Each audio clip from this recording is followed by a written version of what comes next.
ਸਤਨਾਮ ਸ੍ਰੀ ਵਾਹਿਗੁਰੂ ਸਾਹਿਬ ਜੀ।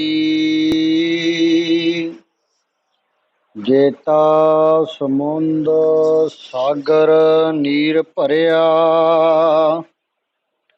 ਤੇਤੇ ਆਉਗਣ ਹਮਾਰੇ।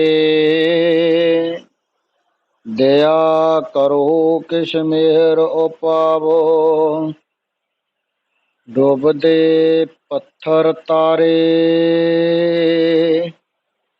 ਜੀਅੜਾ ਅਗਨ ਬਰਾਬਰ ਤਪੈ, ਭੀਤਰ ਬੱਗੈ ਘਾਤੀ।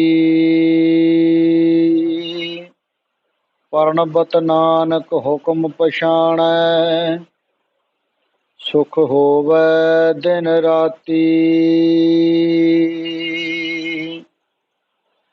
ਹਾਜ਼ਰਾ ਹਜ਼ੂਰ ਚਾਵਰ ਤਖਤ ਦੇ ਮਾਲਕ ਧੰਨ ਧੰਨ ਸਾਹਿਬ ਸ੍ਰੀ ਗੁਰੂ ਗ੍ਰੰਥ ਸਾਹਿਬ ਜੀ ਦੀ ਹਜ਼ੂਰੀ ਦੇ ਅੰਦਰ ਜੁੜ ਬੈਠੀ ਸਾਧ ਸੰਗਤ ਜੀ, ਵੱਡੇ ਭਾਗਾ ਵਾਲੇ ਹੋ। ਗੁਰੂ ਸਾਹਿਬ ਜੀ ਦੇ ਨਾਮ ਸਿਮਰਨ ਦੇ ਨਾਲ ਜੁੜਦਿਆਂ, ਗੁਰੂ ਸਾਹਿਬ ਜੀ ਦਾ ਸਿਮਰਨ ਕਰਦਿਆਂ, ਗੁਰੂ ਸਾਹਿਬ ਜੀ ਦੀ ਹਜ਼ੂਰੀ ਭਰਦਿਆਂ ਸਮਾਂ ਬਤੀਤ ਕਰ ਰਹੇ ਹੋ। ਧੰਨ ਧੰਨ ਸਾਹਿਬ ਸ੍ਰੀ ਗੁਰੂ ਗ੍ਰੰਥ ਸਾਹਿਬ ਜੀ ਆਪਣੀ ਬਾਣੀ ਦੇ ਵਿੱਚ, ਆਪਣੇ ਬੋਲਾਂ ਦੇ ਵਿੱਚ ਆਪਾਂ ਨੂੰ ਕੀ ਸਮਝਾ ਰਹੇ ਹਨ, ਕਿਸ ਤਰ੍ਹਾਂ ਪਰਮਾਤਮਾ ਨੂੰ ਮਿਲਣ ਦੇ ਰਸਤੇ ਚੱਲਣਾ ਹੈ, ਜ਼ਿੰਦਗੀ ਨੂੰ ਕਿਸ ਤਰ੍ਹਾਂ ਬਤੀਤ ਕਰਨਾ ਹੈ। ਗੁਰੂ ਸਾਹਿਬ ਕਿਸ ਤਰ੍ਹਾਂ ਆਪਾਂ ਨੂੰ ਦੱਸ ਰਹੇ ਹਨ ਕਿ ਉਹ ਪਰਮ ਪਿਤਾ ਪਰਮਾਤਮਾ ਦੇ ਹਜ਼ੂਰ ਕਿਸ ਤਰ੍ਹਾਂ ਹਾਜ਼ਰ ਹੋਣਾ, ਜਾਂ ਉਸ ਨੂੰ ਕਿਸ ਤਰ੍ਹਾਂ ਮਹਿਸੂਸ ਕਰਨਾ ਹੈ, ਉਸ ਨੂੰ ਕਿਸ ਤਰ੍ਹਾਂ ਵੇਖਣਾ ਹੈ। ਉਹ ਸਾਰਾ ਰਸਤਾ ਗੁਰੂ ਗ੍ਰੰਥ ਸਾਹਿਬ ਦੇ ਵਿੱਚ ਖੋਲ੍ਹ ਕੇ ਦਿੱਤਾ ਹੋਇਆ ਹੈ। ਸਿੱਧਾ ਨਾਲ ਗੁਰੂ ਨਾਨਕ ਦੇਵ ਜੀ ਦੀ ਗੱਲ ਚੱਲਦੀ ਹੋਈ ਜੋ ਵਿਚਾਰ ਚੱਲ ਰਹੀ ਹੈ, ਉਸ ਦੀ ਜੋ ਸਮਝ ਹੈ, ਜਿੰਨੀ ਕੁ ਸਮਝ ਜਿਸ ਨੂੰ ਹੁੰਦੀ ਹੈ ਓਨਾ ਕੁ ਹੀ ਉਸ ਦੀ ਵਿਆਖਿਆ ਜਾਂ ਉਸ ਨੂੰ ਵਿਚਾਰਦਾ ਹੈ। ਸਾਧ ਸੰਗਤ ਦਾਸ ਵੀ ਇੱਕ ਤੁੱਛ ਜਿਹਾ ਇਨਸਾਨ ਹੈ। ਕੁਛ ਟੀਕਿਆਂ ਤੋਂ ਪੜ੍ਹ ਕੇ ਤੇ ਕੁਛ ਆਪਦੀ ਸਮਝ ਦੇ ਮੁਤਾਬਕ ਆਪ ਜੀ ਦੇ ਅੱਗੇ ਇਹ ਗੁਰੂ ਸਾਹਿਬ ਜੀ ਵੱਲੋਂ ਜੋ ਪ੍ਰਾਪਤ ਹੋਇਆ ਹੈ ਸਾਂਝਾ ਕਰਦਾ ਹੈ।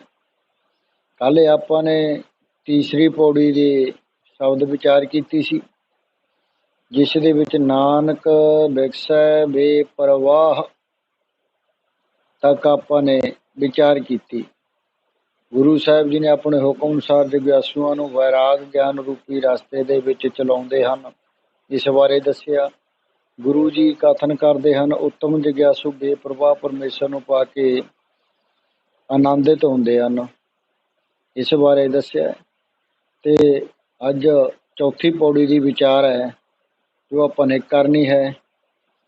ਇਸ ਦੇ ਵਿੱਚ ਜਦੋਂ ਸਿੱਧਾ ਨੇ ਕਿਹਾ ਕਿ ਜਿਸ ਪਰਮਾਤਮਾ ਦੀ ਕਥਾ ਨੂੰ ਆਪਾਂ ਅਕਥ ਕਹਿ ਰਹੇ ਹਾਂ, ਕਥਾ ਅਕਥ ਹੈ, ਅਤੇ ਜੋ ਪਰਮੇਸ਼ਰ ਸਾਰਿਆਂ ਨੂੰ ਖਾਣ ਪਾਣ ਪਹਿਰਾਣ ਦਿੰਦਾ ਹੈ, ਉਹ ਅਣਥੱਕ ਹੈ।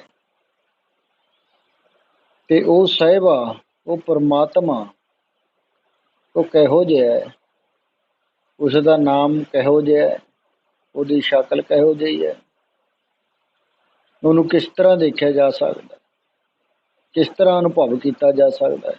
ਤਾਂ ਗੁਰੂ ਸਾਹਿਬ ਜੀ ਨੇ ਉੱਤਰ ਦਿੱਤਾ, ਸਾਚਾ ਸਾਹਿਬ ਸੱਚ ਨਾਏ। ਗੁਰੂ ਜੀ ਕਹਿੰਦੇ ਹੈ ਉਹ ਸਾਹਿਬ ਪਰਮਾਤਮਾ ਆਪ ਸੱਚਾ ਹੈ, ਉਸ ਦੀ ਸਾਹਿਬੀ ਵੀ ਸੱਚੀ ਹੈ, ਉਸ ਦਾ ਨਾਮ ਵੀ ਸੱਚਾ ਹੈ। ਉਸ ਨੂੰ ਸੱਚਾ ਜਾਣ ਕੇ, ਸੱਚ ਜਾਣ ਕੇ ਅੰਤਰ ਧਿਆਨ ਹੋ ਕੇ ਮਹਿਸੂਸ ਕੀਤਾ ਜਾ ਸਕਦਾ ਹੈ, ਉਸ ਨੂੰ ਦੇਖਿਆ ਜਾ ਸਕਦਾ ਹੈ, ਸੱਚ ਦੇ ਵਿੱਚ ਉਸ ਦੀ ਪ੍ਰਾਪਤੀ ਹੋ ਸਕਦੀ ਹੈ। ਸੱਜਣ ਸੱਚਾ ਪਾਤਸ਼ਾਹ ਸਿਰ ਸਾਹ ਦੈ ਸਾਹ। ਉਹ ਪਰਮਾਤਮਾ, ਉਹ ਸੱਜਣ, ਉਹ ਮਾਲਕ, ਉਹ ਸਤਿਗੁਰੂ ਪਾਤਸ਼ਾਹ, ਉਹ ਵੱਡੇ ਵੱਡੇ ਪਾਤਸ਼ਾਹਾਂ ਦੇ ਸਿਰ ਵੀ ਪਾਤਸ਼ਾਹ ਹੈ। ਜਿਸ ਪਾਸ ਬੈਠਿਆ ਸੋਹੀ ਹੈ ਸਭਨਾਂ ਦਾ ਬੇਸਾਹ। ਉਹ ਜਿਸ ਪਰਮਾਤਮਾ ਦੇ ਪਾਸ ਬੈਠਿਆ, ਉਸ ਦੀ ਗੋਦੀ ਦੇ ਵਿੱਚ ਬਹਿੰਦਿਆਂ ਉਸ ਦੇ ਨਾਮ ਸਿਮਰਨ ਦੇ ਵਿੱਚ ਆਪਣੇ ਆਪ ਨੂੰ ਲੀਨ ਕਰਕੇ ਉਸ ਦੀ ਬੁੱਕਲ ਦੇ ਵਿੱਚ ਵਹਿੰਦੇ ਹਨ। ਸਾਰਾ ਕੁਛ ਉਸ ਦੇ ਪਾਸ ਹੋ ਕੇ ਬੇਸਾਹਾ ਹੋ ਜਾਂਦਾ ਹੈ, ਸਾਹ ਬੇਸਾਹਾ ਬਣ ਜਾਂਦਾ ਹੈ। ਸੋ ਉਸ ਦੇ ਵਿੱਚ ਰਚ ਜਾਂਦਾ ਹੈ। ਸੱਚਾ ਅਮਰ ਸੱਚੀ ਪਾਤਸ਼ਾਹੀ ਸੱਚੇ ਛੇਤੀ ਰਾਤੇ, ਉਹ ਪਰਮਾਤਮਾ ਸਿਮਰਨ ਵਾਲਾ ਉਹ ਸੱਚਾ ਹੈ, ਉਹ ਅਮਰ ਹੈ, ਉਹ ਪਾਤਸ਼ਾਹੀ ਸੱਚੀ ਛੇਤੀ ਹੈ। ਸੱਚਾ ਸਾਹਿਬ ਸੱਚ ਤੂੰ ਮੇਰੇ ਸਾਹਾ, ਤੇਰਾ ਕੀਆ ਸੱਚ ਸਭ ਹੋਏ। ਉਹ ਸੱਚਾ ਸਾਹਿਬ ਸੱਚ, ਉਹ ਮੇਰੇ ਪਾਤਸ਼ਾਹ ਤੇਰਾ ਕੀਆ ਹੈ, ਜੋ ਪਰਮਾਤਮਾ ਦਾ ਕੀਤਾ ਕਰਿਆ ਉਹ ਸਭ ਸੱਚ ਹੋਇਆ, ਸੱਚ ਹੀ ਹੈ, ਉਸ ਨੂੰ ਸੱਚਾ ਮੰਨਣਾ ਕਰੋ। ਸਾਚਾ ਸਾਹਿਬ ਸੱਚ ਦਰਬਾਰ, ਕੀਮਤ ਕੌਣ ਕਹੈ ਵਿਚਾਰ। ਉਹ ਸੱਚੇ ਪਾਤਸ਼ਾਹ ਦਾ ਦਰਬਾਰ ਉਹ ਸੱਚ ਹੈ, ਉਸ ਦੀ ਕੀਮਤ ਨਾ ਪਾਈ ਜਾ ਸਕਦੀ ਹੈ, ਨਾ ਉਹਦੇ ਕਹਿ ਕੇ ਵਿਚਾਰ ਕੀਤੀ ਜਾ ਸਕਦੀ ਹੈ, ਕਿਉਂਕਿ ਉਹ ਅਮੁੱਲ ਹੈ, ਉਹ ਅਥਾਹ ਸਮੁੰਦਰ ਹੈ, ਉਹ ਸੱਚਾ ਹੈ। ਤੂੰ ਸੱਚਾ ਸਾਹਿਬ ਸੱਚ ਹੈ, ਸੱਚ ਸੱਚਾ ਗੋਸਾਈ। ਇਹ ਮਾਲਕ, ਇਹ ਪਰਮਾਤਮਾ ਤੂੰ ਸੱਚਾ ਸਾਹਿਬ ਹੈ, ਤੂੰ ਸੱਚਾ ਹੈ, ਤੇਰੀ ਸੱਚਾਈ ਤੇ ਵਡਿਆਈ ਸੱਚੀ ਹੈ।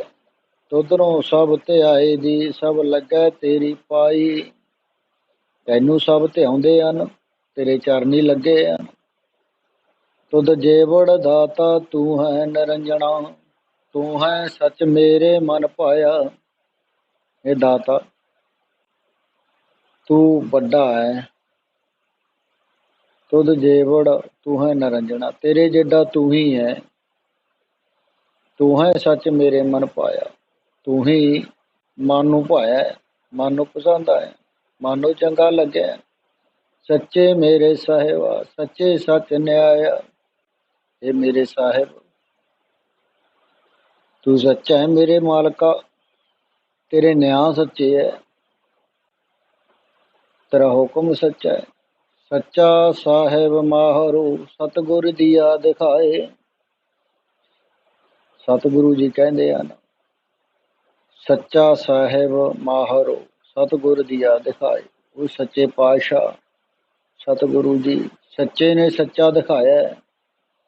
ਰਾਜਨ ਕੇ ਰਾਜਾ ਮਹਾਰਾਜਨ ਕੇ ਮਹਾਰਾਜਾ, ਐਸੋ ਰਾਜ ਸੂੜ ਔਰ ਦੂਜਾ ਕੌਣ ਤੇ ਆਈ ਹੈ। ਉਹ ਪਾਤਸ਼ਾਹ ਰਾਜਿਆਂ ਦਾ ਰਾਜਾ ਹੈ, ਮਹਾਰਾਜਿਆਂ ਦਾ ਮਹਾਰਾਜਾ ਹੈ। ਇਹੋ ਜਿਹੇ ਸੱਚੇ ਪਾਤਸ਼ਾਹ ਨੂੰ, ਪਰਮ ਪਿਤਾ ਪਰਮਾਤਮਾ ਨੂੰ ਛੱਡ ਕੇ ਹੋਰ ਦੂਜਾ ਕਿਸ ਨੂੰ ਧਿਆਈਏ।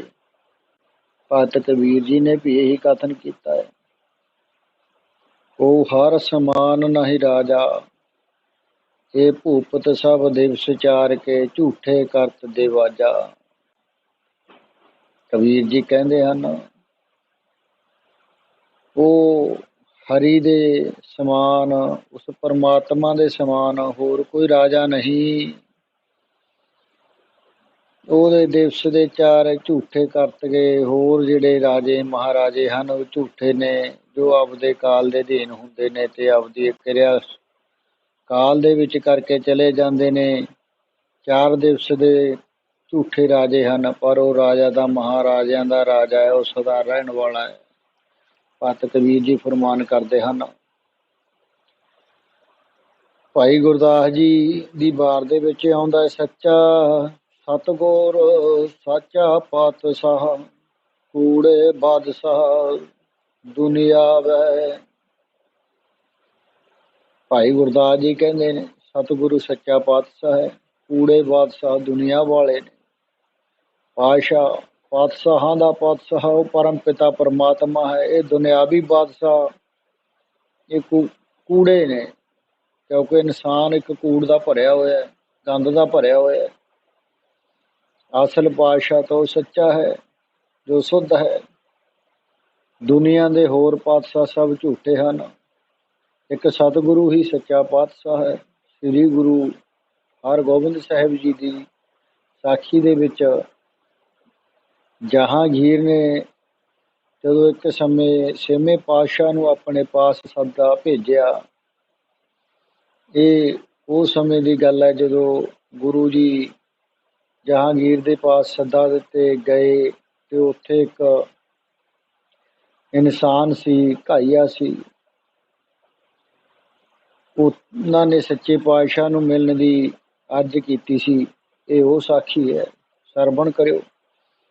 ਗੁਰੂ ਜੀ ਨੇ ਸੱਦੇ ਭੇਜਣ ਤੇ ਜਦ ਸਾਹਿਬ ਜੀ ਬਾਦਸ਼ਾਹ ਦੇ ਸੱਦੇ ਹੋਏ ਦਿੱਲੀ ਪਹੁੰਚੇ ਤਾਂ ਜਹਾਂਗੀਰ ਨੇ ਬੜੇ ਸਨਮਾਨ ਨਾਲ ਸਿੰਘਾਸਨ ਤੇ ਬਿਠਾਇਆ ਤੇ ਛੇਵੇਂ ਪਾਤਸ਼ਾਹ ਸ੍ਰੀ ਹਰਗੋਬਿੰਦ ਜੀ ਸਾਹਿਬ ਜੀ ਦਾ ਪਹਿਰਾਵਾ ਪਹਿਲੇ ਗੁਰੂਆਂ ਤੋਂ ਵੱਖਰਾ ਵੇਖ ਕੇ ਚਕਿਰਤ ਹੋਇਆ ਤੇ ਸੋਚਦਾ ਹੈ ਕਿ ਸ੍ਰੀ ਗੁਰੂ ਨਾਨਕ ਦੇਵ ਜੀ ਨੇ ਫਕੀਰੀ ਬਾਣਾ ਧਾਰਿਆ ਸੀ, ਹੁਣ ਇਹਨਾਂ ਨੇ ਨਾਲ ਮੀਰੀ ਬਾਣਾ ਧਾਰਨ ਕਰ ਲਿਆ ਹੈ, ਭਾਵ ਤਲਵਾਰ ਆਦਿਕ ਸ਼ਾਸਤਰ ਪਹਿਰ ਲਏ ਹਨ।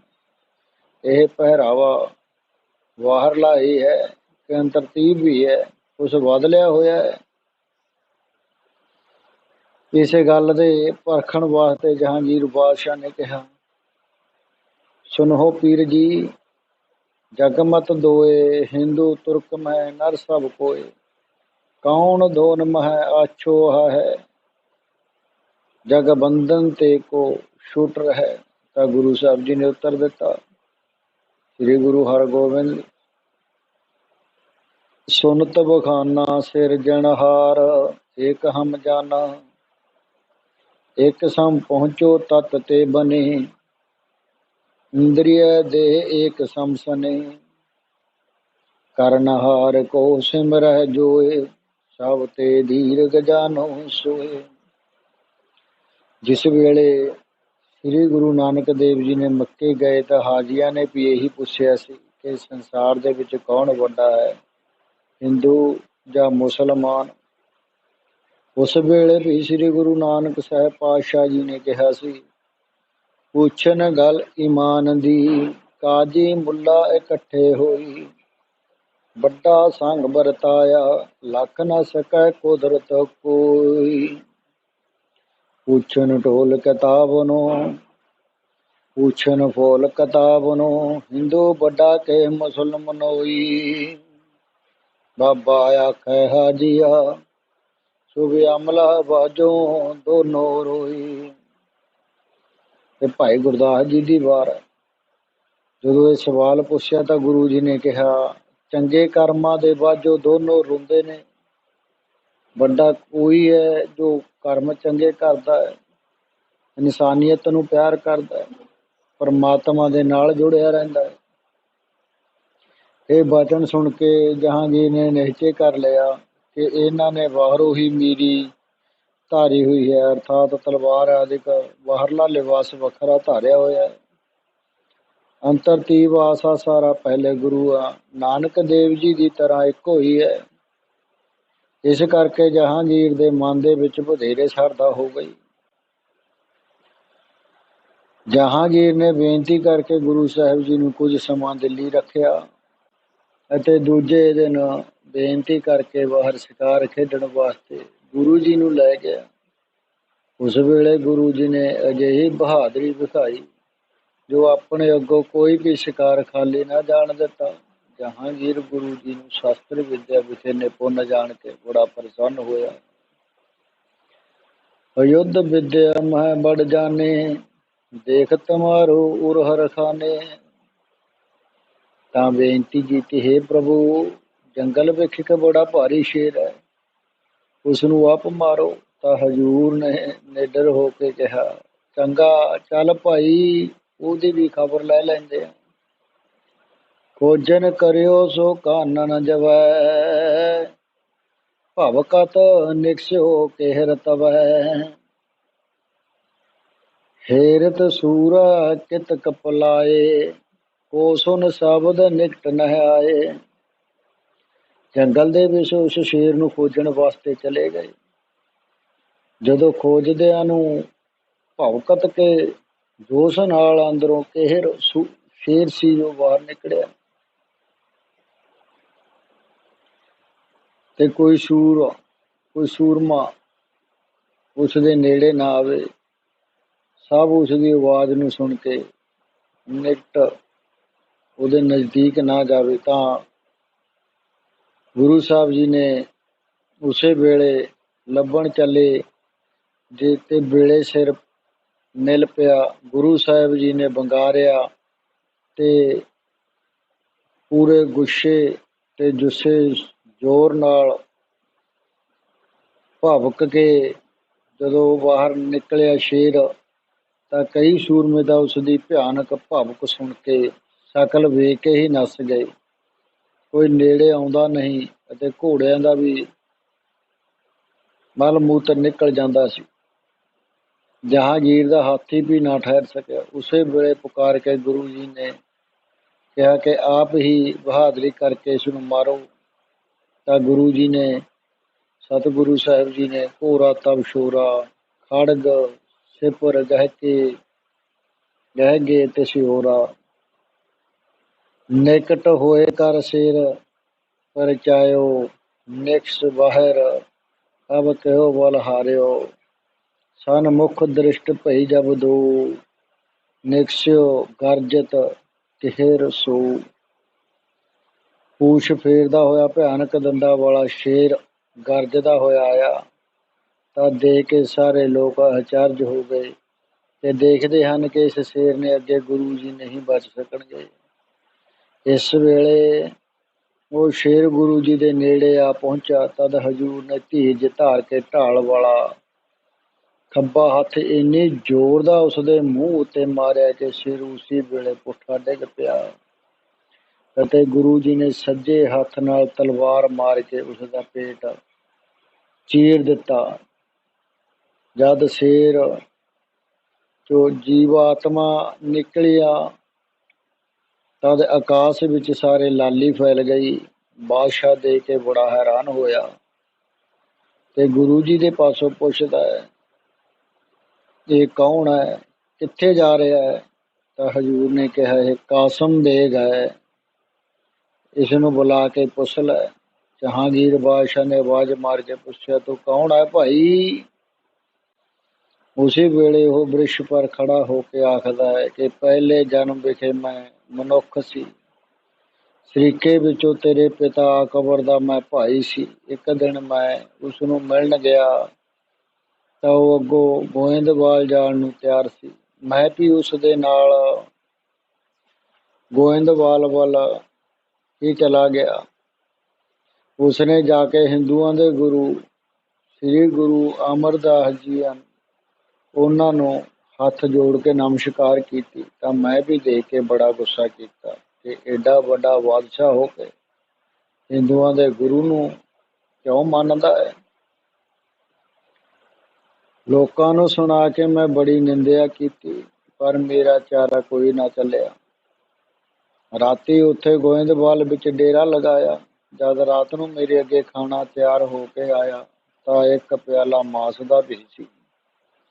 ਮੈਂ ਉਸ ਨੂੰ ਲਾਲਚ ਕਰਕੇ ਖਾ ਗਿਆ, ਪਰ ਹੈ ਸੀ ਉਹ ਕੱਚਾ, ਜਿਸ ਕਰਕੇ ਰਾਤ ਨੂੰ ਬੜੀ ਪੇਟ ਦਰਦ ਹੋਈ। ਇਤਨੀ ਦਰਦ ਹੋਈ ਜੋ ਉਸੇ ਖਿਆਲ ਵਿੱਚ ਹੀ ਪ੍ਰਾਣ ਛੁੱਟ ਗਏ।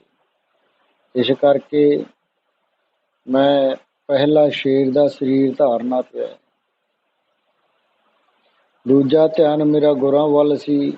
ਉਸ ਦਾ ਫਲ ਮੈਨੂੰ ਇਹ ਮਿਲਿਆ ਜੋ ਗੁਰੂ ਜੀ ਨੇ ਆਪ ਹੀ ਆ ਕੇ ਕਲਿਆਣ ਕੀਤੀ ਹੈ। ਆਪ ਆਨ ਕਰ ਮੁਝ ਕੋ ਮਾਰਾ, ਭਵ ਸਾਗਰ ਤੇ ਕੀਨ ਉਧਾਰਾ। ਤੂੰ ਤੇ ਬੜਿਆ ਭਾਗਾ ਵਾਲਾ ਹੈ ਜੋ ਉਹਨਾਂ ਦਾ ਦਰਸ਼ਨ ਕਰ ਰਿਹਾ। ਐਸੇ ਕਹਿ ਕੇ ਉਹ ਕਾਸਮ ਬੇਗ ਸਵਰਗ ਵਿੱਚ ਚਲਿਆ ਗਿਆ। ਇਸ ਪਾਸੇ ਗੁਰੂ ਜੀ ਅਤੇ ਜਹਾਂਗੀਰ ਬਾਦਸ਼ਾਹ ਦੋਨੋਂ ਸ਼ਹਿਰ ਨੂੰ ਵਾਪਸ ਆ ਗਏ ਤੇ ਆਪ ਆਪਣੀ ਜਗ੍ਹਾ ਤੇ ਡੇਰਾਇਆ ਕੀਤਾ। ਰਾਤ ਬੀਤਣ ਪਰ ਦੂਜੇ ਦਿਨ ਫਿਰ ਜਹਾਂਗੀਰ ਨੇ ਗੁਰੂ ਜੀ ਦੇ ਪਾਸ ਆ ਕੇ ਕਿਹਾ, ਕੋਈ ਕੰਮ ਆਗਰੇ ਪੈ ਗਿਆ ਹੈ, ਮੈਂ ਆਗਰੇ ਜਾਣ ਨੂੰ ਤਿਆਰ ਹਾਂ। ਆਪ ਵੀ ਕਿਰਪਾ ਕਰਕੇ ਆਗਰੇ ਨੂੰ ਚੱਲੋ।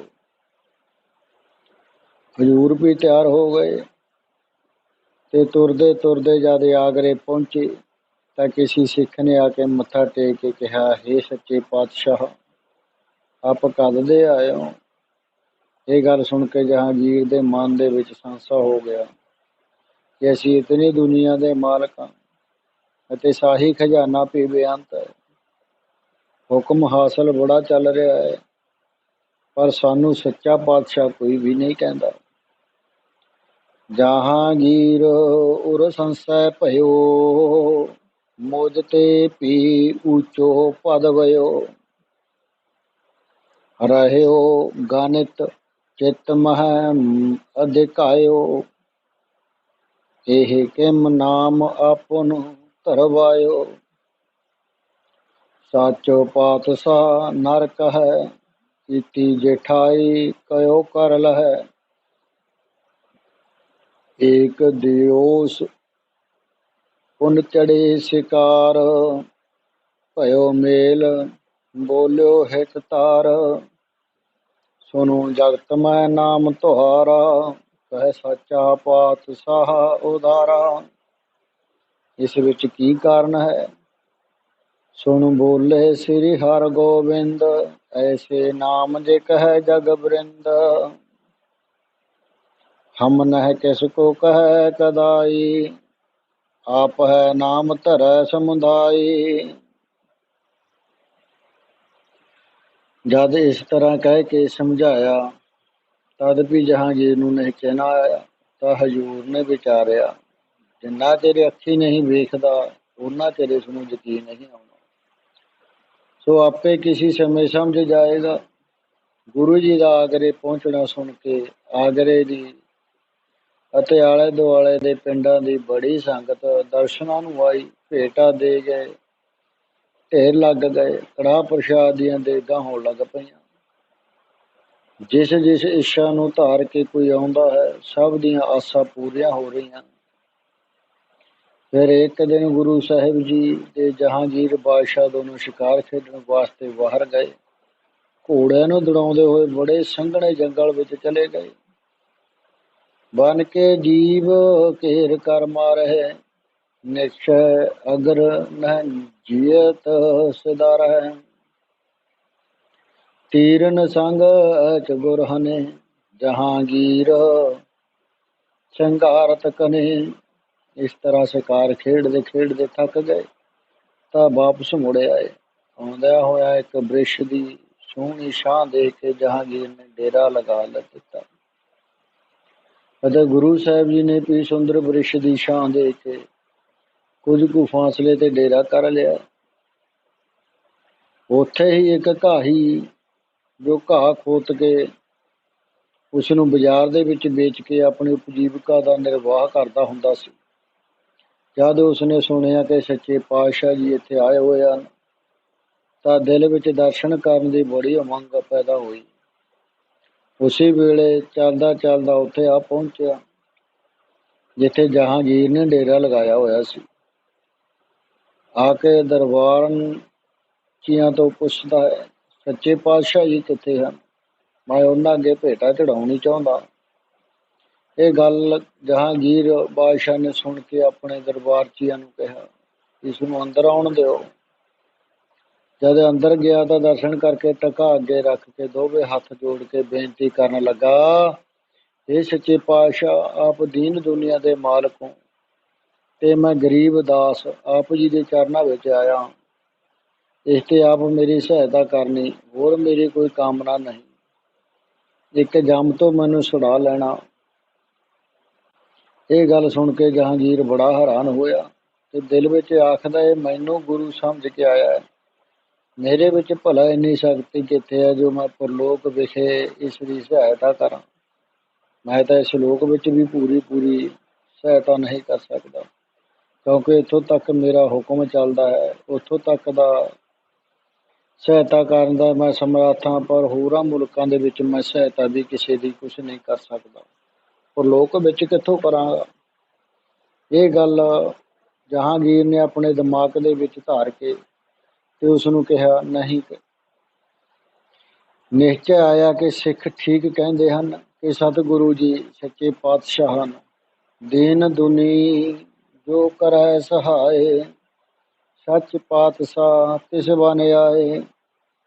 गुरु कहत थे जो मम पास, करै आप नर नाम प्रकाश। ਉਸ ਵੇਲੇ ਤੋਂ ਜਹਾਂਗੀਰ ਨੂੰ ਨਿਸ਼ਚੈ ਹੋ ਗਿਆ। ਢਾਈ ਨੂੰ ਆਖਦਾ, ਭਾਈ ਮੈਂ ਝੂਠਾ ਬਾਦਸ਼ਾਹ ਹਾਂ, ਸੱਚਾ ਬਾਦਸ਼ਾਹ ਪਾਤਸ਼ਾਹ ਦਾ ਡੇਰਾ ਅੱਗੇ ਹੈ, ਉੱਥੇ ਜਾ ਕੇ ਉਹਨਾਂ ਦੇ ਦਰਸ਼ਨ ਕਰ। ਇਹ ਗੱਲ ਸੁਣ ਕੇ ਘਾਈ ਨੇ ਉੱਥੋਂ ਟਕਾ ਚੱਕ ਲਿਆ, ਸੱਚੇ ਪਾਤਸ਼ਾਹ ਦੇ ਦਰਸ਼ਨਾਂ ਨੂੰ ਤੁਰ ਪਿਆ। ਗੁਰੂ ਸਾਹਿਬ ਜੀ ਦੇ ਚਰਨਾਂ ਵਿੱਚ ਹਾਜ਼ਰ ਹੋ ਕੇ ਉਹੀ ਟਕਾ ਅੱਗੇ ਰੱਖ ਕੇ ਬੇਨਤੀ ਕਰਦਾ ਹੈ, ਇਹ ਸੱਚੇ ਪਾਤਸ਼ਾਹ ਆਪ ਲੋਕ ਪਰਲੋਕ ਵਿਖੇ ਮੇਰੀ ਸਹਾਇਤਾ ਕਰਨੀ। ਇਸ ਕਰਕੇ ਗੁਰੂ ਜੀ ਨੇ ਸੱਚੇ ਪਾਤਸ਼ਾਹ ਫਿਰ ਸਿੱਧਾ ਨੇ ਕਿਹਾ, ਜਿਸ ਤਰ੍ਹਾਂ ਦੁਨਿਆਵੀ ਪਾਤਸ਼ਾਹ ਦੀਆਂ ਵੱਖ ਵੱਖ ਬਹੁਤ ਤਰ੍ਹਾਂ ਦੀਆਂ ਭਾਸ਼ਾ ਬੋਲੀਆਂ ਹੁੰਦੀਆਂ ਹਨ, ਕੋਈ ਅੰਗਰੇਜ਼ੀ ਬੋਲਦਾ ਹੈ, ਕੋਈ ਫਾਰਸੀ ਬੋਲਦਾ ਹੈ, ਕੋਈ ਅਰਬੀ ਬੋਲਦਾ ਹੈ, ਕੋਈ ਤੁਰਕੀ, ਕੋਈ ਪਸ਼ਤੋ, ਕੋਈ ਸੰਸਕ੍ਰਿਤ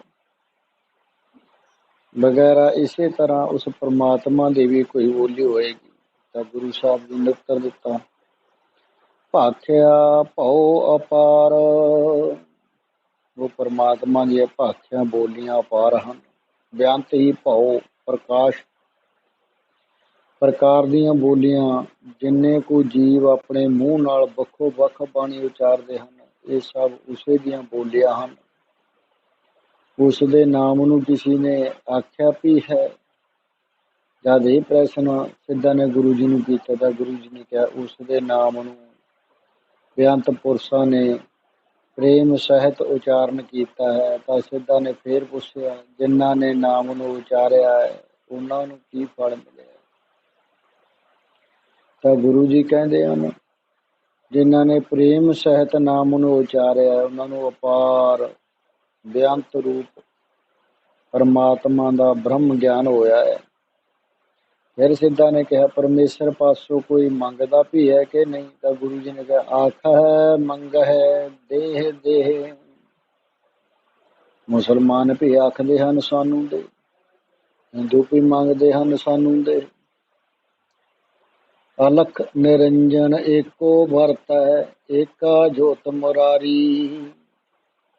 ਸਭ ਜਾਂਚਕ ਤੂੰ ਏਕੋ ਦਾਤਾ, ਮੰਗੈ ਹੱਥ ਪਸਾਰੀ।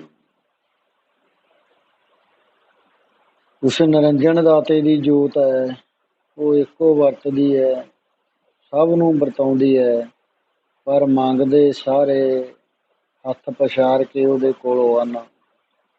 ਕੋਈ ਕੁਛ ਮੰਗਦਾ, ਕੋਈ ਕੁਛ ਮੰਗਦਾ ਹੈ। ਦੇਣ ਵਾਲਾ ਉਹ ਦਾਤਾ ਇੱਕ ਹੈ, ਤੇ ਮੰਗਣ ਵਾਲੀ ਸਾਰੇ ਸੰਸਾਰ ਸ੍ਰਿਸ਼ਟੀ ਜਗਤ ਮੰਗਣ ਵਾਲਾ ਹੀ ਹੈ। ਤਾਂ ਤੇ ਆਖਦੇ ਹਨ ਸਾਨੂੰ ਦੇ, ਦੇਵਤਾ ਮੰਗਦੇ ਹਨ ਸਾਨੂੰ ਦੇ। ਦੇਹ ਦੇਹ ਆਖੈ ਸਭ ਕੋਈ, ਜੈ ਭਾਵੈ ਤੈ ਦੇ। ਸਾਰੇ ਆਪੋ ਆਪਣੇ ਮੂੰਹ ਤੋਂ ਮੰਗਦੇ ਹਨ, ਸਾਨੂੰ ਇਹ ਪਦਾਰਥ ਦੇ ਦੇ, ਸਾਨੂੰ ਇਹ ਪਦਾਰਥ ਚਾਹੀਦਾ। ਪਰਮਾਤਮਾ ਸਾਨੂੰ ਇਹ ਪਦਾਰਥ ਦੇ ਦੇ। ਕੋਈ ਪੁੱਤਰ ਦੀ ਦਾਤ ਮੰਗਦਾ, ਕੋਈ ਧਨ ਦੀ ਮੰਗਦਾ, ਕੋਈ ਜ਼ਮੀਨ ਜਾਇਦਾਦ ਤੇ ਕੋਈ ਮਕਾਨ ਮੰਗਦਾ, ਕੋਈ ਮਾਨ ਇੱਜ਼ਤ, ਕੋਈ ਨਾਮ, ਕੋਈ ਪ੍ਰੇਮਾ ਭਗਤੀ ਸਤ ਸੰਤੋਖ, ਕੋਈ ਮਨ ਇੱਜ਼ਤ ਪਦਾਰਥ ਮੰਗਦਾ ਹੈ। ਸਭ ਮੰਗਣ ਵਾਲੇ ਹੈ, ਦੇਣ ਵਾਲਾ ਉਹ ਦਾਤਾ ਇੱਕ ਹੈ। ਜਨ ਸ੍ਰਿਸ਼ਟ ਮੰਗਣ ਹਾਰ, ਜਨ ਕੋ ਪ੍ਰਭੂ ਸੰਗੇ ਸਨੇਹ। ਸਾਜਨੋ ਤੂੰ ਮੀਤ ਮੇਰਾ ਗ੍ਰਹਿ, ਤੇਰਾ ਸਭ ਕੇ ਰਹਾਉ। ਮਾਨ ਮੰਗੂ ਤਾਨ ਮੰਗੂ, ਧਨ ਲਖਮੀ ਸੁਤ ਦੇ। ਸੱਜਣੋ ਸਾਰੇ ਜਨ, ਕੋਈ ਮਾਨ ਮੰਗਦਾ ਹੈ, ਕੋਈ ਧਨ ਮੰਗਦਾ, ਕੋਈ ਇੱਜ਼ਤ ਤੇ ਕੋਈ ਘਰ-ਬਾਰ ਮੰਗਦਾ ਹੈ।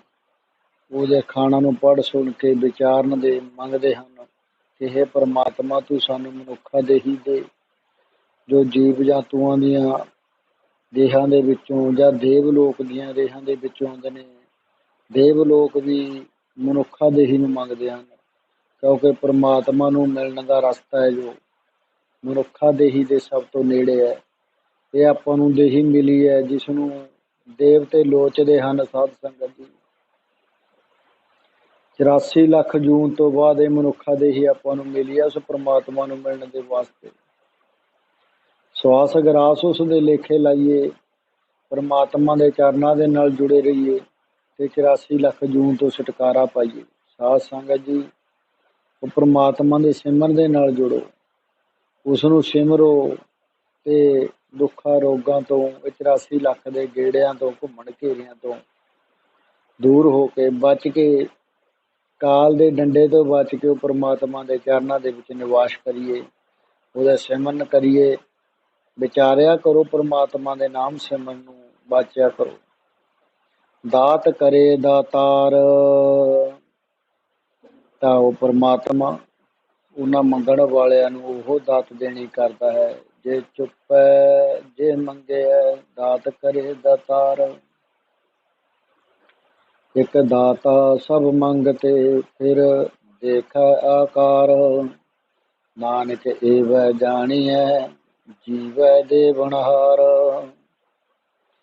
ਇਸ ਇੱਕ ਇੱਕ ਤੁਕ ਵਿੱਚ ਕਾਮੀ ਪੁਰਸ਼ਾਂ ਦੀਆਂ ਮੰਗਾਂ ਦਾ ਵਰਣਨ ਕਰਕੇ ਅਗਲੀ ਤੁਕ ਵਿੱਚ ਪਰਮੇਸ਼ਰ ਪ੍ਰਾਪਤੀ ਦੇ ਇੱਛਾਵਾਨ ਦੀ ਅਰਜ਼ੋਈ ਦਾ ਨਿਰੂਪਣ ਕਰਦੇ ਹੋਏ, ਉਸ ਦਾ ਵਿਚਾਰਨ ਕਰਦੇ ਹੋਏ ਗੁਰੂ ਸਾਹਿਬ ਜੀ ਕਹਿੰਦੇ ਹਨ, ਜਿਵੇਂ ਕਿ ਸਿੱਧਾ ਨੇ ਪ੍ਰਸ਼ਨ ਕੀਤਾ, ਜੇਕਰ ਬਾਦਸ਼ਾਹ ਅੱਗੇ ਭੇਟਾ ਰੱਖੀ ਦੀ ਹੈ ਤਿਵੇਂ ਗੁਰੂ ਜੀ ਪਰਮਾਤਮਾ ਅੱਗੇ, ਤਾਂ ਗੁਰੂ ਜੀ ਕਹਿੰਦੇ ਹਨ, ਫੇਰ ਕੇ ਅੱਗੇ ਰੱਖੀ ਹੈ ਜਿਤ ਦਿਸ ਹੈ ਦਰਬਾਰ। ਉਸ ਦਾਤੇ ਪਰਮਾਤਮਾ ਦੇ ਅੱਗੇ ਕਿਹੜੀ ਫਿਰ ਭੇਟਾ ਰੱਖੀ ਹੈ? ਅਸੀਂ ਉਸ ਦਾਤੇ ਦੇ ਅੱਗੇ ਕੀ ਨਾਜ਼ਰ ਭੇਟ ਧਰੀਏ ਜਿਸ ਕਰਕੇ ਸਾਨੂੰ ਉਸ ਦਾ ਦਰਬਾਰ ਸਰੂਪ ਦਿਸ ਜਾਵੇ। ਜਦੋਂ ਸਿੱਧਾ ਨੇ ਪ੍ਰਸ਼ਨ ਕੀਤਾ ਤੇ ਕਿਹਾ, ਮੋਹ ਕੇ ਬੋਲਣ ਬੋਲੀ ਹੈ ਜਿਤ ਸੁਣ ਧਰੇ ਪਿਆਰ। ਹੇ ਬਾਬਾ ਨਾਨਕ ਜੀ, ਸਤਿਗੁਰੂ ਜੀ, ਮੂੰਹ ਦੇ ਵਿੱਚੋਂ ਕਿਹੜੇ ਬੋਲ ਬੋਲੀਏ ਜਿਨ੍ਹਾਂ ਬਚਨਾਂ ਨੂੰ ਸੁਣ ਕੇ ਉਹ ਪਰਮਾਤਮਾ ਸਾਡੇ ਨਾਲ ਪਿਆਰ ਧਰੇ। ਇਹਨਾਂ ਦੋ ਪ੍ਰਸ਼ਨਾਂ ਦੇ ਫਿਰ ਉੱਤਰ ਧੰਨ ਧੰਨ ਸਾਹਿਬ ਸ੍ਰੀ ਗੁਰੂ ਨਾਨਕ ਦੇਵ ਜੀ ਨੇ ਇਸ ਤਰ੍ਹਾਂ ਵਰਣਨ ਕੀਤੇ ਹਨ ਕਿ ਅੰਮ੍ਰਿਤ ਵੇਲਾ ਸਚ ਨਾਉ। ਅੰਮ੍ਰਿਤ ਵੇਲੇ ਉੱਠ ਕੇ ਜਿਹੜਾ ਸੱਚੇ ਨਾਮ ਦਾ ਜਪਣਾ ਹੈ, ਇਹੋ ਉਸ ਪਰਮਾਤਮਾ ਅੱਗੇ ਭੇਟਾ ਧਰੀਏ ਤਾਂ ਸਰੂਪ ਦਿਸਦਾ ਹੈ। ਕਿਉਂਕਿ ਉਸ ਦੀਆਂ ਦਾਤਾਂ ਵਿੱਚੋਂ ਰਾਤ ਦਿਨ ਦੇ 8 ਪਹਿਰ ਦਾ ਸਮਾਂ ਇੱਕ ਅਮੋਲਕ ਦਾਤ ਸਾਨੂੰ ਮਿਲੀ ਹੈ। ਇਸ ਵਿੱਚੋਂ ਰਾਤ ਦੇ ਪਿਛਲੇ ਹਿੱਸੇ ਦੀਆਂ ਪਹੁ ਫੁੱਟਣ ਤੋਂ ਪਹਿਲੀਆਂ 4 ਘੜੀਆਂ ਦੇ ਸਮੇਂ ਨੂੰ ਅੰਮ੍ਰਿਤ ਵੇਲਾ ਆਖਦੇ ਹਨ। ਉਸ ਵੇਲੇ ਦਾ ਸੱਚਾ ਨਾਮ ਸਿਮਰਿਆ ਇਸ ਨੂੰ ਸਰੂਪ ਦੀ ਪ੍ਰਾਪਤੀ ਕਰਨ ਵਾਲਾ ਹੈ। ਜਿਸ ਵੇਲੇ ਸ੍ਰੀ ਗੁਰੂ ਨਾਨਕ ਦੇਵ ਜੀ ਦੀ ਆਗਿਆ ਪਾ ਕੇ ਮਨ ਮੁਖ ਸਾਹ ਸੰਗਲਾ ਦੀਪ ਵਿੱਚ ਪਹੁੰਚ ਕੇ ਰਾਜੇ ਸ਼ਿਵਨਾਭ ਨੂੰ ਮਿਲਿਆ, ਤਾਂ ਪਹਿਲੇ ਅੰਤਰਤੀਬ ਇਕਾਦਸ਼ੀ ਵਰਤ ਰੱਖਣ ਦਾ ਮਹੱਤਵ ਸੁਣਨਾ ਤੇ ਫਿਰ ਉਸਨੇ ਅੰਮ੍ਰਿਤ ਵੇਲੇ ਉੱਠ ਕੇ ਇਸ਼ਨਾਨ ਕਰਨ ਦਾ ਮਹੱਤਵ ਸੁਣਿਆ।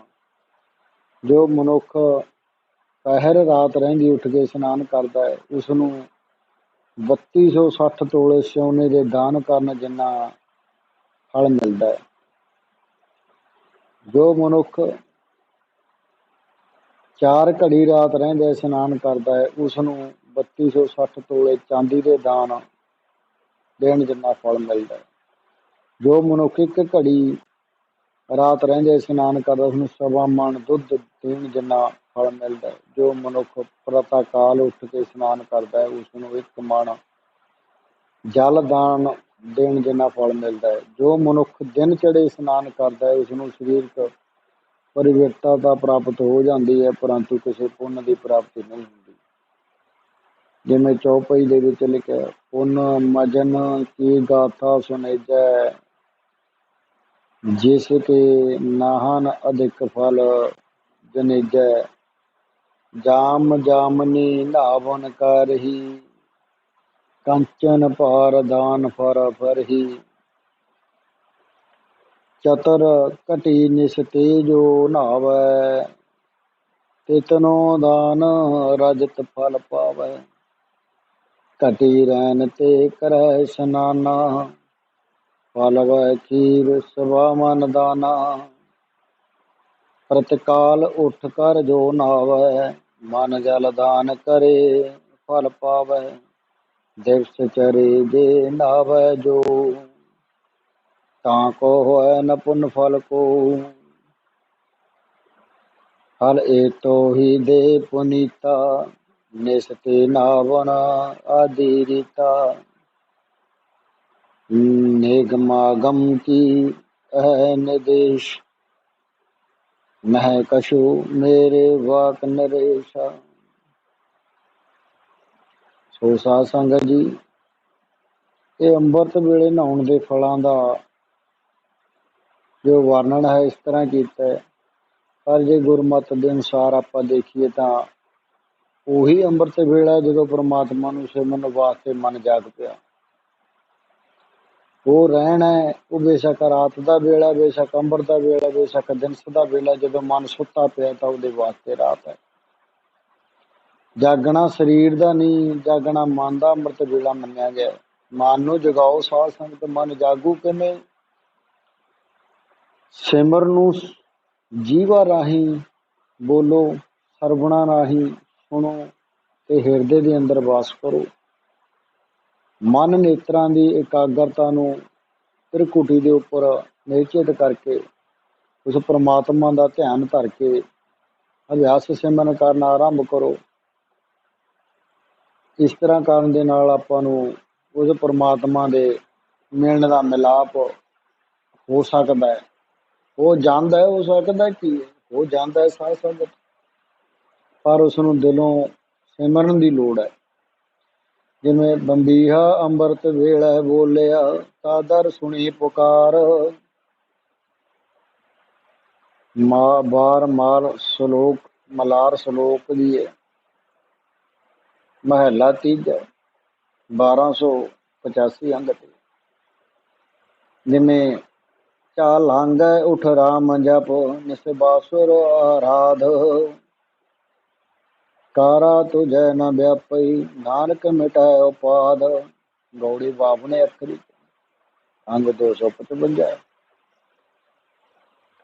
ਜਿਵੇਂ ਉਗਵੈ ਸੂਰ, ਗੁਰਮੁਖ ਹਰ ਬੋਲੇ। ਸਭ ਰੈਨ ਸੰਭਾਲੈ ਹਰ ਗਾਲ, ਪ੍ਰਭਾਤੀ, ਅੰਗ 1335। ਅਤੇ ਜਿਹੜੇ ਪੁਰਸ਼ ਅੰਮ੍ਰਿਤ ਵੇਲੇ ਨਹੀਂ ਉੱਠਦੇ, ਉਹ ਜੀਵਦੇ ਹੀ ਮਰਿਆਂ ਦੇ ਤੁਲੇ ਹਨ। ਫਰੀਦਾ ਪਿਛਲ ਰਾਤ ਨ ਜਾਗੇ, ਜੀਵੰਦੜੋ ਮੋਇਓ। ਫਰੀਦ ਜੀ ਕਹਿੰਦੇ ਹਨ, ਜਿਹੜਾ ਪਿਛਲੀ ਰਾਤ ਨੂੰ ਜਾਗਦਾ ਨਹੀਂ, ਉਹ ਜਿਉਂਦਿਆਂ ਵੀ ਮਰਿਆਂ ਦੇ ਬਰਾਬਰ ਹੈ। ਨੌ ਪ੍ਰਭਾਤੈ ਸ਼ਬਦ ਤੇ ਆਈਐ, ਸੋਢੋ ਦਾਨੀ ਪਰੀਤਾ। ਪਰਨਵਤ ਨਾਨਕ ਦਾਸਨ ਦਾਸਾ, ਜਗ ਹਾਰਿਆ ਤਿਨ ਜੀਤਾ। ਅੰਮ੍ਰਿਤ ਵੇਲਿਆਂ ਦਾ ਵਿਚਾਰ ਕਰੋ ਸਾਧ ਸੰਗਤ ਜੀ। ਸਾਧ ਸੰਗਤ ਜੀ, ਅੰਮ੍ਰਿਤ ਵੇਲੇ ਦਾ ਜੋ ਵਿਚਾਰ ਹੈ, ਬਿਰਧ ਅਵਸਥਾ ਵੀ ਅੰਮ੍ਰਿਤ ਵੇਲਾ ਹੈ, ਕਾਲਯੁਗ ਦਾ ਸਮਾਂ ਵੀ ਅੰਮ੍ਰਿਤ ਵੇਲਾ ਹੈ, ਮਨੁੱਖਾ ਜਨਮ ਵੀ ਅੰਮ੍ਰਿਤ ਵੇਲਾ ਹੈ। ਸਤ ਸੰਗਤ ਜੀ, ਗੁਰੂ ਮਿਲਾਪ ਦਾ ਸਮਾਂ ਵੀ ਅੰਮ੍ਰਿਤ ਵੇਲਾ ਹੈ। ਇਹਨਾਂ ਸਮਿਆਂ ਵਿੱਚ ਹਰ ਪ੍ਰਾਣੀ ਮੰਤਰ ਨੂੰ ਚਾਹੀਦਾ ਹੈ ਕਿ ਉਸ ਦਾਤੇ ਦਾ ਸਿਮਰਨ ਕਰੇ, ਕਿਉਂਕਿ ਇਸ ਭੇਟਾ ਨੂੰ ਉਹ ਛੇਤੀ ਪ੍ਰਵਾਨ ਕਰ ਲੈਂਦਾ ਹੈ। ਨਾਲੇ ਨਿਯਮ ਵਾਲੀ ਗੱਲ ਹੈ ਕਿ ਆਪ ਤੋਂ ਵੱਡਾ ਚਾਹੇ ਕੋਈ ਵੀ ਹੋਵੇ, ਜਿਸ ਦੀ ਪ੍ਰਸੰਨਤਾ ਲੈਣੀ ਹੋਵੇ ਜਾਂ ਆਪਣੀ ਮੁਰਾਦ ਹਾਸਲ ਕਰਨੀ ਹੋਵੇ, ਤਾਂ ਖਾਲੀ ਹੱਥੀ ਨਾ ਜਾਵੇ, ਕੁਝ ਜ਼ਰੂਰ ਅੱਗੇ ਰੱਖ ਕੇ ਮਿਲੇ। ਸਾਧ ਸੰਗਤ ਜੀ, ਭੇਟੈ ਸੋ ਜਾਵੋ ਸੱਚ ਸਮਾਵੋ, ਤਾ ਪਤ ਲੇਖੈ ਪਾਈ। ਜਿਵੇਂ ਸੁਥਰੇ ਸਾਹ ਦੀ ਸਾਖੀ ਸੁਣੀ ਹੋਣੀ ਹੈ।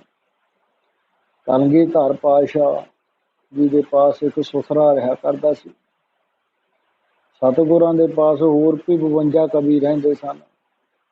ਇਹ ਸੇਵਾ ਕੁਝ ਘੱਟ ਵੱਧ ਹੀ ਕਰਦਾ ਸੀ, ਇਹ ਗੱਲ ਸੁਥਰੀ ਕਰਦਾ ਸੀ, ਜਿਸ ਤੇ ਸਿੱਖਾਂ ਨੇ ਸਲਾਹ ਕੀਤੀ ਕਿ ਇਸ ਨੂੰ ਕਿਸੇ ਤਰ੍ਹਾਂ ਇੱਥੋਂ ਕੱਢ ਦੇਈਏ, ਪਰ ਢੰਗ ਕੋਈ ਨਾ ਬਣ ਸਕਿਆ। ਇੱਕ ਦਿਨ ਸੁਥਰਾ ਕਿਸੇ ਕੰਮ ਵਾਸਤੇ ਬਾਹਰ ਗਿਆ ਤਾਂ ਸਿੱਖਾਂ ਨੇ ਸਲਾਹ ਕਰ ਲਈ ਕਿ ਹੁਣ ਇਸ ਨੂੰ ਅੰਦਰ ਨਾ ਜਾਣ ਦੇਈਏ, ਜਦੋਂ ਬਾਹਰ ਆਇਆ ਤਾਂ ਕਿਹਾ ਕਿ ਤੂੰ ਅੰਦਰ ਨਹੀਂ ਜਾ ਸਕਦਾ।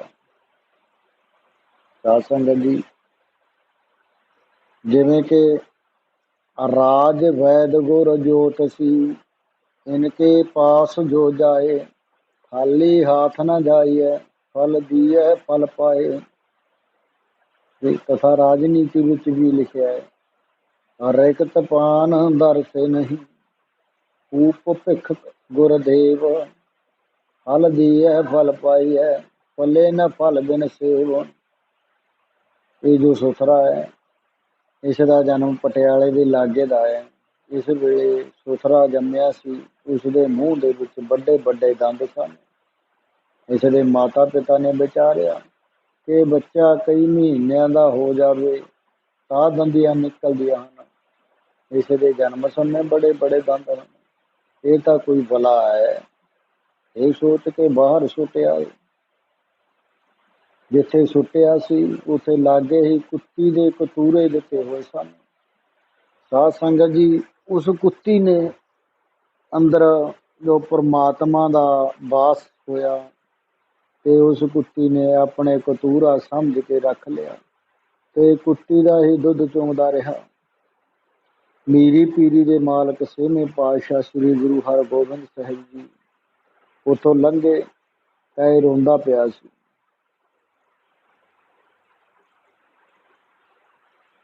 ਸਤਿਗੁਰਾਂ ਨੇ ਆਵਾਜ਼ ਸੁਣ ਕੇ ਸਿੱਖਾਂ ਨੂੰ ਕਿਹਾ, ਦੇਖੋ ਕੀ ਗੱਲ ਹੈ, ਬੱਚੇ ਦੇ ਰੋਣ ਦੀ ਆਵਾਜ਼ ਆ ਰਹੀ ਹੈ। ਸਿੱਖਾਂ ਨੇ ਦੇਖਿਆ ਕਿ ਸੱਚੇ ਪਾਤਸ਼ਾਹ ਕੁੱਤੀ ਦੇ ਕਤੂਰਿਆਂ ਦੇ ਵਿੱਚ ਛੋਟਾ ਜਿਹਾ ਲੜਕਾ ਪਿਆ ਰੋਂਦਾ। ਤਾਂ ਮਹਾਰਾਜ ਜੀ ਨੇ ਕਿਹਾ, ਲਿਆਓ ਭਾਈ, ਉਠਾ ਲਿਆਓ, ਇਸ ਨੂੰ ਇਸ਼ਨਾਨ ਕਰਾਓ ਤੇ ਸੁਥਰਾ ਕਰੋ। ਤਦੋਂ ਤੋਂ ਇਸ ਦਾ ਨਾਮ ਸੁਥਰਾ ਪੈ ਗਿਆ। ਇਸ ਨੂੰ ਮੀਰੀ ਪੀਰੀ ਦੇ ਮਾਲਕ 6ਵੇਂ ਪਾਤਸ਼ਾਹ ਹੀ ਪਾਲਿਆ ਸੀ। ਉਸ ਦੀ ਉਮਰ 140 ਸਾਲ ਦੀ ਹੋਈ ਹੈ। 10ਵੇਂ ਪਾਤਸ਼ਾਹ ਕਲਗੀਧਰ ਮਹਾਰਾਜ ਸ੍ਰੀ ਗੁਰੂ ਗੋਬਿੰਦ ਸਿੰਘ ਜੀ ਦੇ ਸਮੇਂ ਵੀ ਇਹੋ ਹੀ ਸੁਥਰਾ ਸੀ, ਜੋ ਹਾਸੇ ਦੀਆਂ ਕਵਿਤਾਵਾਂ ਵਗੈਰਾ ਸੁਣਾ ਕੇ ਦਸ਼ਮੇਸ਼ ਪਿਤਾ ਜੀ ਦੀ ਪ੍ਰਸੰਨਤਾ ਲਿਆ ਕਰਦਾ ਸੀ। ਸਾਧ ਸੰਗਤ ਜੀ, ਇਸ ਨੇ ਕਿਹਾ, ਕਿਉਂ? ਚੋਬਦਾਰ ਨੇ ਕਿਹਾ, ਜਿਸ ਦੇ ਪਾਸ ਭੇਟਾ ਹੋਵੇ ਕੇਵਲ ਉਹ ਹੀ ਜਾ ਸਕਦਾ ਹੈ। ਇਸ ਵਿਚਾਰੇ ਦੇ ਪਾਸ ਕੁਝ ਹੀ ਨਹੀਂ ਸੀ। ਇਹ ਬੜਾ ਦੁਖੀ ਹੋਇਆ। ਅੱਗੇ ਤਾਂ ਸਤਿਗੁਰਾਂ ਦੇ ਪਾਸ ਹੀ ਰਿਹਾ ਕਰਦਾ ਸੀ ਤੇ ਹੁਣ ਕਈ ਦਿਨ ਗੁਜ਼ਰ ਗਏ, ਮਹਾਰਾਜ ਜੀ ਦੇ ਦਰਸ਼ਨ ਹੀ ਨਾ ਹੋਏ। ਇਸ ਨੇ ਵਿਚਾਰਿਆ ਕਿ ਅੰਦਰ ਜਾਣ ਦਾ ਕੋਈ ਢੰਗ ਬਣਾਈਏ। ਇੰਝ ਸੋਚ ਕੇ ਬਾਹਰ ਦਰਿਆ ਦੇ ਕੰਢੇ ਤੇ ਚਲਿਆ ਗਿਆ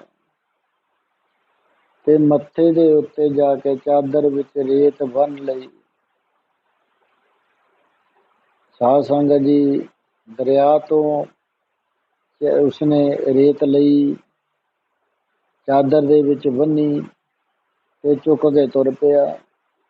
ਦਰਵਾਜ਼ੇ ਦੇ ਪਾਸ ਆ ਕੇ ਉੱਚੀ ਉੱਚੀ ਕਹਿਣ ਲੱਗਿਆ ਕਿ ਪਰੇ ਹੋ ਜਾਵੋ, ਮੈਂ ਸਤਿਗੁਰਾਂ ਪਾਸ ਭੇਟਾ ਲੈ ਕੇ ਆਇਆ। ਚੋਬਦਾਰ ਕਹਿਣ ਲੱਗਾ, ਇਹ ਕੀ ਹੈ? ਸੂਤਰੇ ਨੇ ਕਿਹਾ, ਖੰਡ ਹੈ।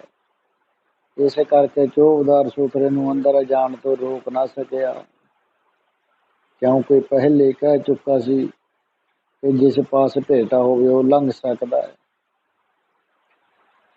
ਸਤਿਗੁਰਾਂ ਦੇ ਹਜ਼ੂਰ ਜਾ ਕੇ ਰੇਤੇ ਦੀ ਪੰਡ ਸੁੱਟ ਕੇ ਪਹਿਲੇ ਪੰਡ ਦੀਆਂ 4 ਪਰਿਕਰਮਾ ਕੀਤੀਆਂ। ਫਿਰ ਸਤਿਗੁਰਾਂ ਵੱਲ ਪਿੱਠ ਕਰਕੇ ਖੰਡ ਨੂੰ ਮੱਥਾ ਟੇਕਣ ਲੱਗ ਪਿਆ। ਸਿੱਖਾਂ ਨੇ ਕਿਹਾ, ਸੋਥਰਿਆ, ਇਹ ਕੀ ਕਰਦਾ ਪਿਆ ਤੂੰ? ਸਤਿਗੁਰੂ ਜੀ ਇਸ ਪਾਸੇ ਹਨ ਤੇ ਤੂੰ ਪੰਡ ਨੂੰ ਮੱਥਾ ਟੇਕਣ ਡਿਆ। ਇਹ ਗੱਲਾਂ ਜਦੋਂ ਸੰਗਤ ਨੇ ਕਹੀਆਂ ਤਾਂ ਉਹ ਪ੍ਰੇਮ ਭਗਤੀ ਦੇ ਵਿੱਚ ਲੀਨ ਸੁਦਾਈ ਤਾਂ ਨਹੀਂ ਹੋ ਗਿਆ। ਤਾਂ ਸੋਥਰੇ ਨੇ ਕਿਹਾ, ਇਹ ਪੰਡ ਧੰਨ ਹੈ, ਜਿਸ ਦੀ ਕਿਰਪਾ ਕਰਕੇ ਮੈਂ ਇੱਥੇ ਪਹੁੰਚਿਆ। ਪਹਿਲਾਂ ਇਸ ਪੰਡ ਨੂੰ ਮੱਥਾ ਟੇਕ ਲਵਾਂ, ਫਿਰ ਸਤਿਗੁਰਾਂ ਨੂੰ ਟੇਕਾਂਗਾ। ਜਦ ਮਹਾਰਾਜ ਧੰਨ ਧੰਨ ਸਾਹਿਬ ਸ੍ਰੀ ਗੁਰੂ ਗੋਬਿੰਦ ਸਿੰਘ ਮਹਾਰਾਜ ਜੀ ਨੇ ਪੁੱਛਿਆ ਕਿ ਸੋਥਰਿਆ, ਸੱਚੀ ਵਾਰਤਾ ਦੱਸ, ਕੀ ਗੱਲ ਹੋਈ ਹੈ ਤੇਰੇ ਨਾਲ ਕਿ ਤੂੰ ਇਸ ਤਰ੍ਹਾਂ ਕਰ ਰਿਹਾ? ਤਾਂ ਸਤਿਗੁਰੂ ਸੋਥਰੇ ਨੇ ਕਿਹਾ, ਸਤਿਗੁਰੂ ਪਤਿਤ ਪਾਵਨ ਸੱਚੇ ਪਾਤਸ਼ਾਹ, ਗਰੀਬ ਨਿਵਾਜ ਜੀਓ, ਆਪ ਜਾਣੇ ਜਾਣੋ, ਮੈਂ ਕੀ ਦੱਸਾਂ। ਸਤਿਗੁਰਾਂ ਨੇ ਕਿਹਾ ਫੇਰ ਵੀ ਕਹੋ। ਤਾਂ ਸਾਰੀ ਵਾਰਤਾ ਜੋ ਪਿੱਛੇ ਹੋਈ ਹੈ ਆਪਾਂ ਸਰਵਣ ਕਰ ਆਏ ਹਾਂ। ਸੁਥਰੇ ਨੇ ਗੁਰੂ ਜੀ ਨੂੰ ਸੁਣਾ ਦਿੱਤੀ ਕਿ ਸਿੱਖਾਂ ਨੇ ਮੈਨੂੰ ਆਪ ਜੀ ਦੇ ਦਰਸ਼ਨ ਕਰਨ ਤੋਂ ਰੋਕ ਦਿੱਤਾ ਸੀ। ਆਖਦੇ ਸਨ ਜਿਹੜਾ ਭੇਟਾ ਲੈ ਕੇ ਆਵੇਗਾ ਉਸ ਨੂੰ ਦਰਸ਼ਨ ਹੋਣਗੇ, ਇਸ ਲਈ ਮੈਂ ਇਹ ਪੰਡ ਲੈ ਕੇ ਆਇਆ। ਤਾਂ ਮਹਾਰਾਜ ਜੀ ਨੇ ਹੁਕਮ ਦਿੱਤਾ ਕਿ ਇਸ ਨੂੰ ਕੋਈ ਨਾ ਰੋਕੋ, ਜਦੋਂ ਮਰਜ਼ੀ ਹੋਵੇ ਸਾਡੇ ਪਾਸੇ ਆ ਜਾਵੇ। ਫਿਰ ਉਹ ਰੇਤੇ ਦੀ ਪੰਡ ਲੰਗਰ ਵਿੱਚ ਸੁਟਾ ਦਿੱਤੀ ਤੇ ਆਗਿਆ ਦਿੱਤੀ ਕਿ ਇਸ ਨਾਲ ਭਾਂਡੇ ਮਾਂਜੇ ਜਾਣ। ਸਾਧ ਸੰਗਤ ਜੀ, ਪ੍ਰੇਮ ਦੀ ਭਗਤੀ ਬਹੁਤ ਵੱਡੀ ਹੈ। ਇਸ ਦੇ ਨਾਲ ਪਰਮਾਤਮਾ ਨੂੰ ਧੰਨੇ ਨੇ ਵੀ ਵਸ ਕੀਤਾ ਸੀ, ਉਹ ਆਪਾਂ ਫੇਰ ਕਦੇ ਵਿਚਾਰਾਂਗੇ। ਚਲੋ, ਵਡਿਆਈ ਵਿਚਾਰ, ਉਸ ਦੀਆਂ ਵਡਿਆਈਆਂ ਦਾ ਜੋ ਵਿਚਾਰਨ ਕਰਨਾ ਹੈ, ਹਰੀ ਜਸ ਅਤੇ ਗੁਰਬਾਣੀ ਦਾ ਪਾਠ ਕਰਨਾ ਹੈ, ਜਿਸ ਪਰਮੇਸ਼ਰ ਦੀ ਵਡਿਆਈ ਦਾ ਅੰਮ੍ਰਿਤ ਵੇਲੇ ਵਰਣਨ ਹੈ, ਉਹੀ ਮੂੰਹ ਤੋਂ ਬਚਨਾਂ ਨੂੰ ਬੋਲੋ, ਕਿਉਂਕਿ ਇਹਨਾਂ ਬਚਨਾਂ ਨੂੰ ਸੁਣ ਕੇ ਉਹ ਦਾਤਾ ਪਿਆਰ ਕਰਦਾ ਹੈ। ਤੇ ਸਿੱਧਾ ਨੇ ਕਿਹਾ ਪਿਛਲੀ ਰਾਤ ਉੱਠਣਾ ਬਹੁਤ ਔਖਾ ਹੈ, ਪਿਛਲੀ ਰਾਤ ਉੱਠ ਕੇ ਨਾਮ ਜਪਣਾ, ਵਡਿਆਈਆਂ ਕਰਨ ਦੀ ਕੋਈ ਲੋੜ ਨਹੀਂ। ਸਕਾਮ ਕਰਮਾਂ ਦੇ ਕਾਰਨ ਨਾਲ ਪਰਮੇਸ਼ਰ ਦੀ ਜੋ ਪ੍ਰਾਪਤੀ ਹੈ ਉਹ ਹੋ ਜਾਂਦੀ ਹੈ। ਤਾਂ ਗੁਰੂ ਜੀ ਨੇ ਕਿਹਾ ਕਰਮੀ ਆਵੈ ਕੱਪੜਾ, ਨਾਦਰੀ ਮੁਖ ਦੁਆਰ। ਇਹ ਸਿੱਧੋ, ਸਕਾਮ ਕਰਮਾਂ ਦੇ ਕਾਰਨ ਸਰੀਰ ਰੂਪੀ ਕੱਪੜਾ ਆ ਕੇ ਮਿਲਦਾ ਹੈ, ਪਰੰਤੂ ਪਰਮੇਸ਼ਰ ਦੀ ਪ੍ਰਾਪਤੀ ਨਹੀਂ ਹੁੰਦੀ, ਕਿਉਂਕਿ ਮੋਖ ਦੁਆਰ, ਮੁਕਤੀ ਦਾ ਦੁਆਰਾ ਜੋ ਗਿਆਨ ਹੈ ਉਹ ਪੂਰਵੋਕਤ ਵਿਧੀ ਨਾਲ ਗੁਰੂ ਸਾਹਿਬ ਜੀ ਦੀ ਨਾਦਰੀ ਕਿਰਪਾ ਦ੍ਰਿਸ਼ਟੀ ਦੇ ਨਾਲ ਹੀ ਖੁੱਲ੍ਹਦਾ ਹੈ। ਨਾਨਕ ਇਹ ਵੈ ਜਾਣੀਐ ਸਭ ਆਪੇ ਸਚਿਆਰ, ਗੁਰੂ ਸਾਹਿਬ ਜੀ ਕਹਿੰਦੇ ਹਨ। ਇਸ ਪ੍ਰਕਾਰ ਨਾਲ ਉਹ ਸੱਚਾ ਆਪ ਹੀ ਸਰਬ ਰੂਪ ਹੋ ਰਿਹਾ ਹੈ। ਸਿੱਧਾ ਨੇ ਕਿਹਾ ਫਿਰ ਕਰਮ ਨਹੀਂ ਕਰਨੇ ਚਾਹੀਦੇ, ਤਾਂ ਗੁਰੂ ਜੀ ਨੇ ਉੱਤਰ ਦਿੱਤਾ ਸਾਡਾ ਮਤਲਬ ਇਹ ਨਹੀਂ ਸੀ ਕਿ ਕਰਮ ਨਾ ਕਰੋ, ਕਿਉਂਕਿ ਕਰਮ ਵੀ ਦੋ ਪ੍ਰਕਾਰ ਦੇ ਹਨ, ਸਕਾਮ ਅਤੇ ਨਿਸ਼ਕਾਮ। ਇਹਨਾਂ ਦੋਵਾਂ 'ਚ ਨਿਸ਼ਕਾਮ ਕਰਮ ਕਰੇ, ਕਿਉਂਕਿ ਕਰਮੀ ਆਵੈ ਕੱਪੜਾ। ਨਿਸ਼ਕਾਮ ਕਰਮਾਂ ਦੇ ਕਾਰਨ ਨਾਲ ਪ੍ਰੇਮ ਰੂਪੀ ਕੱਪੜਾ ਆ ਕੇ ਪ੍ਰਾਪਤ ਹੁੰਦਾ ਹੈ। ਪ੍ਰੇਮ ਪਟੋਲਾ ਤੈਂ ਸਿਉਂ ਦਿੱਤਾ, ਢੱਕਣ ਕੂਹ ਪਤ ਮੇਰੀ। ਇਹ ਪ੍ਰਮਾਤਮਾ, ਇਹ ਪ੍ਰੇਮ ਦਾ ਪਟੋਲਾ, ਪ੍ਰੇਮ ਰੂਪੀ ਕੱਪੜਾ, ਮੇਰੀ ਪੱਤ, ਮੇਰੀ ਇੱਜ਼ਤ ਢੱਕਣ ਵਾਸਤੇ ਤੁਸੀਂ ਦਿੱਤਾ ਹੈ। ਨਾਦਰੀ ਮੋਖ ਦੁਆਰ, ਪਰਮਾਤਮਾ ਦੀ ਕਿਰਪਾ ਦ੍ਰਿਸ਼ਟੀ ਹੋਣ ਕਰਕੇ ਗੁਰਾਂ ਦੀ ਪ੍ਰਾਪਤੀ ਹੁੰਦੀ ਹੈ। ਗੁਰਾਂ ਦੀ ਸੇਵਾ ਟਹਿਲ ਨਾਲ ਜਦ ਨਾਦਰੀ ਗੁਰਾਂ ਦੀ ਕਿਰਪਾ ਦ੍ਰਿਸ਼ਟੀ ਹੋਈ ਤਾਂ ਉਹਨਾਂ ਦੇ ਉਪਦੇਸ਼ ਸਰਵਣ ਦੁਆਰਾ ਮੰਨਣ ਨਾਲ ਤਦ ਮੁਕਤੀ ਦਾ ਦਰਵਾਜ਼ਾ ਜੋ ਬ੍ਰਹਮ ਗਿਆਨ ਹੈ ਉਸ ਦੀ ਪ੍ਰਾਪਤੀ ਹੋ ਜਾਂਦੀ ਹੈ। ਤੇ ਜਿਸ ਨੂੰ ਆਪਾਂ ਦਸਮ ਦੁਆਰ ਕਹਿੰਦੇ ਹਾਂ, ਉਸ ਦੇ ਰਾਹੀਂ ਉਸ ਦੇ ਦਰਸ਼ਨ ਹੋਣੇ ਸ਼ੁਰੂ ਹੋ ਜਾਂਦੇ ਹਨ, ਨਾਦ ਖੁੱਲ੍ਹ ਜਾਂਦੇ ਹਨ, ਰਸਨਾ ਨੂੰ ਅੰਮ੍ਰਿਤ ਰਸ ਦਾ ਸਵਾਦ ਚੱਖਣਾ ਸ਼ੁਰੂ ਕਰ ਦਿੰਦੀ ਹੈ। ਪਰ ਉਹਦੇ ਵਾਸਤੇ ਇੱਕ ਮਨ ਇੱਕ ਚਿੱਤ ਹੋ ਕੇ ਨਾਮ ਸਿਮਰਨ ਅਭਿਆਸ ਕਰਨ ਦੀ ਜ਼ਰੂਰਤ ਹੈ। ਸਾਧ ਸੰਗਤ ਜੀ, ਨਾਨਕ ਇਹ ਵੈ ਜਾਣੀਐ ਸਭ ਆਪੇ ਸਚਿਆਰ, ਗੁਰੂ ਜੀ ਕਹਿੰਦੇ ਹਨ ਸਾਰੇ ਸੰਸਾਰ ਨੂੰ ਇਵੇਂ ਭਾਵ ਮਿਥਿਆ ਰੂਪ ਜਾਣਦਾ ਹੈ ਤੇ ਆਪਣੇ ਸਵੈ ਰੂਪ ਨੂੰ ਸੱਚਾ ਨਿਸ਼ਚੈ ਕਰਦਾ ਹੈ।